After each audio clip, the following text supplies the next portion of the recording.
Today class அகர வரிசைப்படி எழுதுக. Previous year question. அகர வரிசைப்படி சொற்களை சேர்ந்து எழுதுக. நீலம், கோமேதகம், மாணிக்கம், வைரம், பவளம், வைடூரியம், முத்து, புஷ்பராகம், மரகதம். ஆன்சர்: கோமேதகம், நீலம், பவளம், புஷ்பராகம், மரகதம், மாணிக்கம், முத்து, வைடூரியம், வைரம். காப்பு, செங்கிரை, தாள், சப்பானி, முத்தம், வருகை, அம்புலி. இவற்றை அகர வரிசைப்படி எழுதுக. ஆன்சர்: அம்புலி, காப்பு, சப்பானி, செங்கிரை, தாள், முத்தம், வருகை. அகர வரிசைப்படி சொற்களை அமைக்க.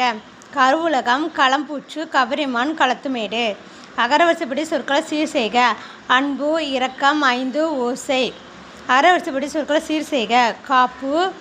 காப்பு, சப்பானி, செங்கிரை, தாள், முத்தம், வருகை. அகர வரிசைப்படி எழுதுக. உடுக்கை, கனகப்பறை, தவில், நாதஸ்வரம், படகம், மகுடி. தேங்க்யூ.